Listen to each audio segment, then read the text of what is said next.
My pole dance journey started when I was 32, and I was very weak child.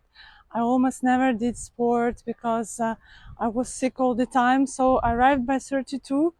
I saw one beautiful video of one pole dancer and I wanted to try. And then I started to do classes.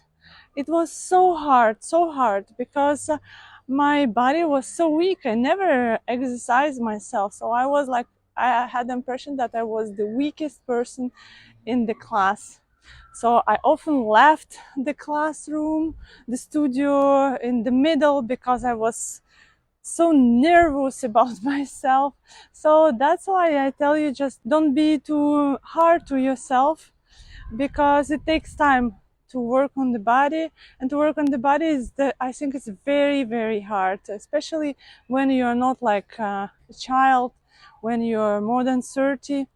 So I did like one class per week, and then I started to do 2-3 classes per week, and it was like 1 year and a half, maybe 2 years, I don't really remember. It started in Paris. Then I completely stopped because I went to live to another country, to Malta.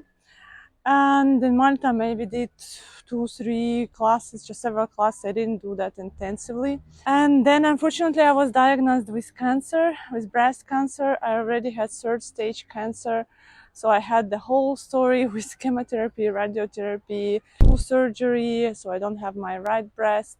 And when I finished my treatments, I started progressively, very slowly, to come back to pole dancing with a private teacher because I didn't feel well going to group classes. I wasn't good in my body. I was like really still struggling. I was still under hormonotherapy, and I was really struggling like with my body, but I just kept doing it. That's the thing, you have to continue to do it even when you feel like oh, it's too hard, no, it's not for me.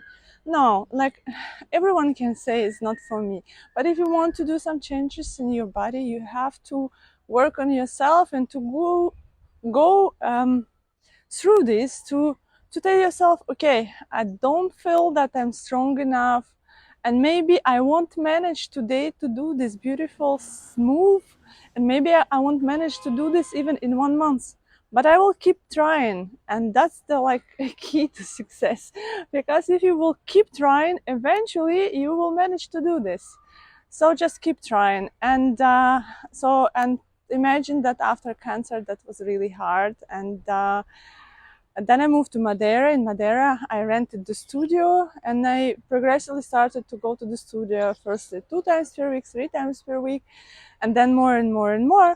I took some private classes here, but the most of the time I worked on moves and learned by myself with online tutorials, with Instagram, with everything which is available on the internet. It is complicated when no one explaining you. So online tutorials works very well, and that's why I'm recording this online tutorial as well. So I hope it will make your journey easier, and I will try to support you as much as possible. And don't give up if you don't manage to immediately do things, but keep trying, and eventually you will do this, I promise.